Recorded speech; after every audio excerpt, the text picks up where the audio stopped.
Hoje nós vamos falar sobre uma decisão do STJ que analisou a validade de reajustes por mudança de faixa etária em plano de saúde coletivo. Para quem não me conhece, meu nome é Michele, eu sou advogada e mestre em Direito pela PUC-SP, e aqui no canal a gente analisa os precedentes judiciais, porque não basta a gente saber o que diz a lei escrita, a gente precisa saber como ela está sendo interpretada pelos nossos tribunais para garantir segurança jurídica, igualdade e legalidade.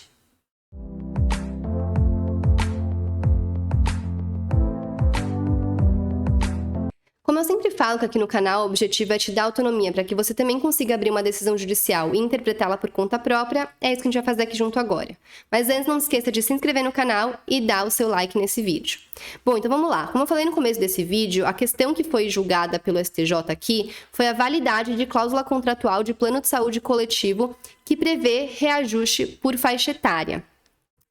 Esse caso, então, na verdade, o que ele tem por escopo é verificar se uma decisão anterior do STJ, que eu já analisei aqui no canal, foi o último vídeo que saiu, inclusive, se aplica aos planos de saúde coletivos. Eu estou me referindo ao tema 952, que é a última decisão que eu analisei aqui no canal, que fala sobre a possibilidade de reajuste por mudança de faixa etária nos planos de saúde individuais para segurados idosos a partir de 60 anos.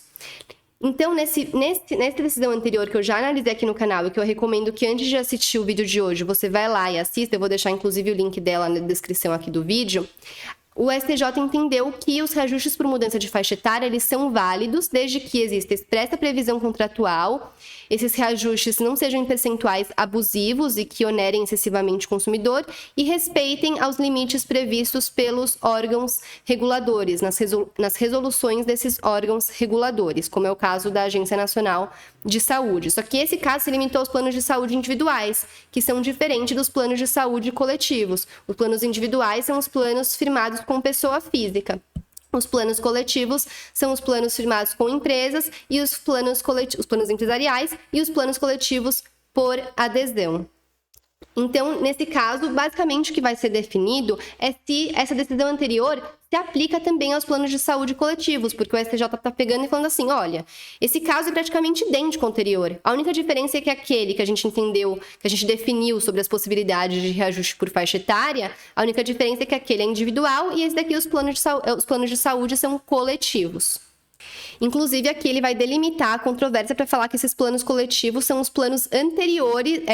posteriores à Lei 9.656 de 98. Nesse último vídeo do canal que eu falo sobre os planos individuais e os reajustes por faixa etária, eu também explico de novo essa questão dos planos antigos e os planos novos, ou seja, os posteriores e os anteriores e os posteriores a essa lei, que também diz respeito a uma outra decisão que eu já analisei no canal, que é do STF, que eu também vou deixar na descrição do vídeo aqui o link. Então, relembrando, o que o STJ está analisando é a validade de reajuste por faixa etária em plano de saúde coletivo posterior à Lei 9.656 de 98. E o que ele começa aqui fazendo é colocando uma tabela com todos os recursos que deram origem a essa decisão, porque na verdade essa decisão, como é um recurso repetitivo, eles pegaram vários recursos que são representativos da controvérsia, que são representativos da questão que está sendo analisada, porque todos eles dizem respeito à mesma questão, que é o reajuste por faixa etária em planos de saúde coletivos. E ele faz aqui uma tabela para colocar todos os valores envolvidos, os percentuais de reajuste, e explica como que cada um desses casos foram julgados pelos tribunais locais, os tribunais estaduais de origem, onde os recursos especiais foram interpostos. E aí ele vai chegar à conclusão de que, na verdade, não houve um parâmetro. Ele vai falar aqui, olha, ante essa amostragem de revisões judiciais de reajuste e suas respectivas fundamentações, pode-se concluir que faltam critérios objetivos para se controlar a abusividade dos reajustes, para se substituir um índice abusivo e para se decidir pela inversão do ônus da prova, que na verdade está falando aqui sobre a questão de um plano de saúde ou o próprio segurado, que é uma pessoa física geralmente, mas nesse caso, como são coletivo seria uma empresa, mas também a pessoa física que é de contrato coletivo por adesão também pode demandar sozinha para impugnar essa questão dos reajustes por faixa etária. Se são essas pessoas, físicas ou jurídicas, ou se é o plano de saúde que tem que comprovar que os valores que os percentuais de reajustes que ele aplica são válidos ou não. Mas isso é uma questão que a gente não vai focar muito, porque no final eles nem decidiram tanto sobre isso. E aqui, inclusive, ele vai adentrar naquilo que eu já falei. Ele fala, olha, esse CTJ já conta com uma tese firmada sobre a validade dos reajustes por faixa etária aplicável aos planos individuais ou familiares. Refiro-me ao tema 952 do STJ, que foi o que eu já falei, que eu já analisei aqui no canal e que eu recomendo muito que você vá assistir antes de continuar assistindo esse vídeo. E ele vai fazer justamente essa diferenciação que eu falei para vocês. Apesar de o tema 952 ter sido firmado para os planos individuais e familiares, as razões de decidir do respectivo acórdão contêm argumentação abrangente, que não se limitaram às particularidades desse tipo de plano de saúde, como se pode verificar da leitura das emendas acima transcritas. E aí, por conta disso, o entendimento adotado nesse tema 952 passou a ser aplicado por analogia aos planos coletivos, os quais, inclusive, existem em maior proporção, até porque hoje em dia é muito pouco comercializado o plano de saúde individual. Basicamente, só existe plano de saúde empresarial e coletivo hoje em dia. Por isso que ele fala aqui que existe em maior proporção. E por que ele está falando isso, que pode ser aplicado por analogia? Porque realmente aquilo que foi decidido no tema 952 para os planos de saúde individuais, que trata muito da questão da discriminação do idoso quando tem esses reajustes por mudança de faixa etária, a argumentação que foi utilizada naquela decisão não teria por que não ser a mesma argumentação utilizada para os planos de saúde coletivos, que diz respeito à necessidade do consumidor ser devidamente informado, de não ser possível a aplicação de reajustes que sejam extremamente abusivos e que impeçam a manutenção do consumidor no plano de saúde. Então, tudo isso que foi colocado aqui, que foi colocado naquela decisão, não teria por que não ser aplicada a um plano de saúde coletivo. A gente está falando aqui da coerência das decisões. Imagina se naquele caso do plano de saúde individual, o STJ chegasse à conclusão de que os reajustes são possíveis por faixa etária, e no plano de saúde coletivo falasse, não, no plano de saúde coletivo não pode, reajuste por mudança de faixa etária. Ou falasse que os reajustes por mudança de faixa etária são possíveis, mas que eles podem ser aplicados em qualquer percentual e não tem que ser regulamentados. Onde estaria a coerência do direito se, para um caso que é tão semelhante ao outro, fossem usados fundamentos distintos? O direito, nesse caso, mesmo que a gente está em situação que é semelhante e não idêntica, mesmo assim existe uma desuniformidade do direito, porque ele não está sendo aplicado de uma forma coerente e íntegra. Ele estaria sendo aplicado de uma forma consequencialista, sem uma justificativa realmente sólida e legal, mas só com base no fato de um ser coletivo e o outro ser individual. Então, essa decisão que a gente está analisando agora, ela é muito interessante para a gente verificar como que o sistema de precedentes ele precisa ser coerente e íntegro. As decisões judiciais, elas precisam respeitar não somente o resultado de um julgamento para que seja o mesmo resultado nos casos futuros, mas elas precisam respeitar as suas fundamentações, as suas razões de decidir, aquele raciocínio lógico-jurídico que foi utilizado pelos ministros num caso e que se está diante de um caso que é muito semelhante, você tem que verificar. Acho que esse raciocínio lógico-jurídico tem que ser utilizado nesse caso também. Caso contrário, o direito vai estar sendo desrespeitado. Então, eu acho muito interessante como o sistema de precedentes ele vai evoluindo nesse sentido. E como a gente pode ver que as decisões judiciais elas não precisam ser contraditórias só num caso que é substancialmente idêntico ao outro. Num caso que é diferente, mas é muito semelhante. E como eu falei nesse caso, a diferença é muito mínima, não tem por que a mesma fundamentação não ser utilizada. Então, é assim que o STJ começou a trabalhar esse caso, falando dessa decisão anterior e falando que ela deveria ser aplicada nesse caso também, que inclusive é o que já vinha sendo feito por vários julgados anteriores do próprio STJ. E ele vai citar todos esses julgados aqui. Então, ele vai falar desde já, como eu falei, que impõe-se adotar o mesmo entendimento do entendimento anterior adotado no tema 952. Ele fala, fixar a tese idêntica à do tema 952 para os planos coletivos. A única ressalva a ser feita diz respeito aos planos operados na modalidade de autogestão, porque nesses casos não se aplica nem o Código de Defesa do Consumidor. Então, para a autogestão, ele até faz a ressalva também de que, apesar de o plano de saúde na modalidade de autogestão não estar sujeito ao Código de Defesa do Consumidor, a revisão de reajustes que também sejam abusivos ainda é possível, tomando como fundamento os princípios do social do contrato e da boa-fé objetiva do Código Civil e também combinados com a vedação à discriminação do idoso proclamada no Estatuto do Idoso. Então, ele faz essa ressalva também para falar, olha, né, porque é de autogestão que também pode aplicar reajuste por faixa etária em qualquer percentual. Também tem que verificar os limites impostos pela legislação. E aí, como nesse caso o STJ está falando que o mesmo entendimento adotado para os planos de saúde individuais deve ser adotado para os planos de saúde coletivos, ele vai falar sobre a Resolução Normativa 63 de 2003 da ANS, que eu já falei no vídeo anterior, mas eu vou rapidamente falar aqui de novo, que impôs lá 10 faixas etárias para que haja reajuste por mudança de faixa etária, ou seja, o reajuste por mudança de faixa etária não pode acontecer todos os anos, toda vez que eu faço aniversário. Ela tem que respeitar um limite de 10 faixas etárias e, além disso, o valor da última faixa etária não pode ser 6 vezes maior que o valor da primeira faixa etária. Só que, nesse caso, o que também estava sendo argumentado é que, mesmo com essa resolução, os planos de saúde eles conseguiam fazer umas manobras para conseguir aplicar de uma vez só, na última faixa etária, um reajuste muito alto, o que faz com que o plano de saúde, da noite para o dia, aumente muito e onere excessivamente o consumidor, o que também é proibido, né? Porque, além de respeitar essas resoluções, essa resolução específica, os planos de saúde também têm que verificar se para cada caso não está onerando excessivamente o consumidor. Eu também fiz essa ressalva no vídeo anterior, que eu acho que você tem que assistir antes de assistir esse daqui. Inclusive, sobre essa manipulação que as operadoras estariam fazendo, eles citam um trecho de um dos recursos que fala o seguinte: num caso, ela reajustou nas faixas etárias anteriores o percentual de 1%, de 2%, de 1%. Isso não pode ser considerado reajuste. Na verdade, a intenção da operadora, ao prever reajustes tão baixos para essas faixas etárias, é manipular a cláusula para atender os critérios matemáticos da Resolução Normativa 63 de 2003 e, mesmo assim, colocar um reajuste para a faixa etária de 59 anos ou mais, que impeça o consumidor idoso de continuar no plano. Aí ele vai falar um pouco sobre essa resolução e falar um pouco sobre essa controvérsia que se instaurou acerca da problemática envolvendo esse segundo inciso, que fala da variação acumulada entre a sétima e a décima faixas não poderá ser superior à variação acumulada entre a primeira e a sétima faixas. Essas questões são muito específicas, fala muito sobre cálculos matemáticos. Eu vou tentar não ficar me atendo muito a elas e ir mais direto ao ponto para a gente não perder tanto tempo. Mas para quem tiver interesse, eu lembro que eu sempre deixo a íntegra da decisão na descrição do vídeo. Mas, basicamente, o que o STJ conclui, que já tinha sido concluído também no julgamento anterior referente aos planos individuais, é que essa resolução tem que ser interpretada com base no preço verdadeiro, no preço final da mensalidade, não nos percentuais. Então, por exemplo, se a mensalidade inicial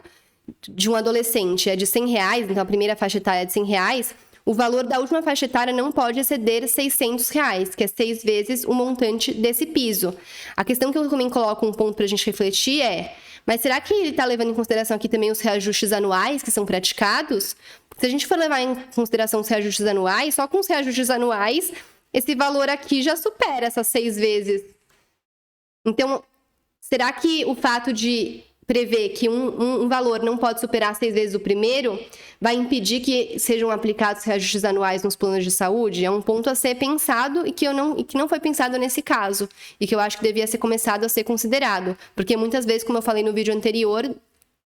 a gente leva em consideração o reajuste por faixa etária isolado e a gente esquece que sobre esse percentual que é aplicado na mensalidade, essa mensalidade vai continuar sendo reajustada anualmente com os reajustes anuais. Agora, eu avancei bastante o acórdão, porque como a decisão, como vocês podem ver, tem 128 páginas, não dá pra gente ler ela inteira aqui, senão a gente ficaria mais de 1 hora lendo juntos. Eu passei por uma parte de um dos votos declarados pela ministra Nancy Andrighi, que eu acho muito importante as ressalvas que ela faz.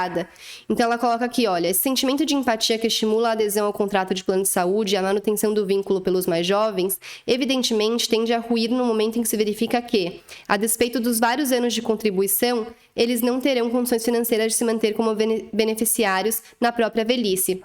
É um ponto que eu também coloquei no vídeo anterior quando eu falo dos planos de saúde individuais. Apesar de existir a solidariedade intergeracional, que é a questão dos mais jovens pagam um plano de saúde para contribuir com o mutualismo e possibilitar a cobertura de tratamentos e fornecimento de medicamentos de segurados mais idosos, esses segurados idosos já foram os jovens que pagaram um plano de saúde também e que contribuíram com o plano de saúde por anos. Tem segurado que paga o plano de saúde há mais de 40 anos. Então, como que ele, quando está na idade mais avançada, passada, começa a receber reajustes por mudança de faixa etária que impossibilitam ele de ser mantido no plano depois de ele ter gerado por anos lucros elevadíssimos para o plano de saúde. E aí, quando chega a hora de ele receber uma contraprestação, ele tem essa contraprestação negada porque ele recebe um reajuste por mudança de faixa etária extremamente elevado que impossibilita que ele continue pagando o plano de saúde que ele já contribuiu por tanto tempo. Então, ela levou em consideração esse fundamento que eu acho de extrema relevância. Ela ainda acrescenta: todas as circunstâncias induzem a constatação de que o ajuste por mudança de faixa etária, embora admitido e necessário para a preservação do equilíbrio econômico-financeiro do contrato, não pode ser tal que funcione como desestímulo à manutenção do vínculo pelo usuário idoso, ou mesmo que o onere excessivamente, forçando-o a sacrificar injustamente o seu orçamento pessoal ou familiar para não perder a condição de beneficiário, considerando a sua maior dependência do serviço. Lamentavelmente, é prática comum no mercado de planos de saúde coletivos e que revela uma verdadeira manobra de descarte do beneficiário idoso tão somente porque ele passa a ser menos lucrativo para a operadora. Então, isso aqui que tem que ser sempre analisado se os reajustes por faixa etária não estão buscando isso. Por isso que todo caso concreto tem que ser analisado com muito cuidado, verificando as peculiaridades do caso, verificando há quanto tempo o consumidor já contribuiu com o plano. Eu acho que isso é um ponto de extrema relevância que muitas vezes não é levado em consideração. Se o idoso está no plano de saúde há 40 anos, como que você vai impedir ele de continuar no plano por meio de um reajuste por mudança de faixa etária que não é declarado abusivo diante de um percentual completamente desarrazoado, mesmo que teoricamente atenda à questão da resolução normativa 63 de 2003 que foi mencionada? É muito importante levar isso em consideração em cada caso concreto que é analisado pelo Poder Judiciário. Ela acrescenta: é preciso acrescentar, todavia, que a simples observância do critério previsto no artigo 3º, inciso 2, da Resolução Normativa da ANS, por si só, não conduz à conclusão de que os índices de reajuste por mudança de faixa etária praticados no contrato de plano de saúde são devidos. Tampouco tem o condão de afastar categoricamente eventual alegação de abusividade. Então, ela fala justamente isso: olha, tem que atender essa resolução, mas a gente não pode perder de vista que tem que levar em consideração todas as peculiaridades do caso, porque pode ser que mesmo que atenda aos critérios dessa resolução normativa, ainda se demonstre, no caso concreto, que esse percentual aplicado foi abusivo e impediu a permanência do consumidor idoso no plano de saúde com o qual ele já contribui há tanto tempo. Mais uma vez ela fala: é dizer, percentuais que abstratamente observam os estabelecidos pela resolução normativa, mas que, concretamente, configuram barreira ou desestímulo à manutenção pelo idoso da sua condição de beneficiário, caracterizam um verdadeiro abuso de direito, respeitam a literalidade da norma, mas ferem de morte a sua finalidade. E aí ela fala que, independente dessa resolução, cada caso concreto deve ser verificado se há discrepância entre o percentual de aumento de contribuição da última ou das últimas faixas etárias com o das anteriores, o que pode revelar indícios de prática abusiva pela operadora de plano de saúde, consubstanciada no aumento com a intenção não de compensar o risco maior em função da idade, mas de excluir os beneficiários menos lucrativos. Outro parâmetro que ela fala que pode ser utilizado é a comparação com os preços praticados no mercado a partir de informações publicadas pela própria Agência Nacional de Saúde. Então, ela coloca, de novo, cada caso concreto tem que ser analisado de acordo com as suas particularidades, de acordo com as suas peculiaridades. A gente não pode considerar que reajuste por mudança de faixa etária só porque está previsto no contrato, só porque respeita as previsões literais da resolução normativa que coloca lá os limites do valor da última faixa etária comparado com o da primeira. Só isso não garante que não tenha abusividade. Precisa todo caso ser analisado de forma concreta. Como nesse caso tinham sido afetados vários recursos, que foram aqueles que eu falei no começo do vídeo, eu não vou falar o resultado que teve em cada um deles, mas basicamente utilizando esse argumento de que deve ser aplicado o mesmo entendimento do tema 952, que a gente já analisou aqui no canal, aos planos de saúde coletivos, foi entendido que em cada caso deve ser verificado se houve a observação dos requisitos previstos nesse entendimento ou não, e se entender que o percentual foi abusivo, eles determinam a realização de prova pericial para que um expert em contabilidade verifique lá se existiu a observância aos parâmetros, se foi muito abusivo. Mas, enfim, é o que eu falei, cada caso tem que ser julgado de acordo com as suas peculiaridades quando se trata de direito do consumidor na questão dos reajustes por mudança de faixa etária nos planos de saúde, tanto individuais quanto os coletivos. Inclusive, como sempre faz o STJ, quando está em sede de recurso repetitivo, ele fixou as seguintes teses para esse caso, para esse julgamento aqui. Aplicabilidade das teses firmadas no tema 952 aos planos coletivos, ressalvando-se quanto às entidades de autogestão, a inaplicabilidade do CDC. A melhor interpretação do enunciado normativo do artigo 3º, inciso 2 da Resolução número 63/203 da ANS é aquela que observa o sentido matemático da expressão variação acumulada, referente ao aumento real do preço verificado em cada intervalo, devendo-se aplicar para sua apuração a respectiva fórmula matemática, estando incorreta a simples soma aritmética de percentuais de reajuste ou o cálculo de média dos percentuais aplicados em todas as faixas etárias. Então, basicamente, o que ele fez, na verdade, foi falar: nos saúde coletivos, aplica-se o mesmo entendimento que foi adotado para os planos individuais no tocante aos reajustes por mudança de faixa etária. E assim como eu falei que a tese daquele julgamento foi bastante genérica, que a gente tem que analisar o acórdão como um todo, eu repito isso para esse caso daqui. Então, para a gente saber exatamente como que foi definido esse caso, a gente precisa analisar o acórdão anterior, porque foi com base nele que o entendimento aqui foi adotado. Como eu falei, isso mostra como que os precedentes vão se interligando e formando um ordenamento jurídico íntegro e coerente quando os fundamentos entre eles é respeitado e não existe uma violação a um fundamento que foi utilizado num caso que é extremamente semelhante a outro.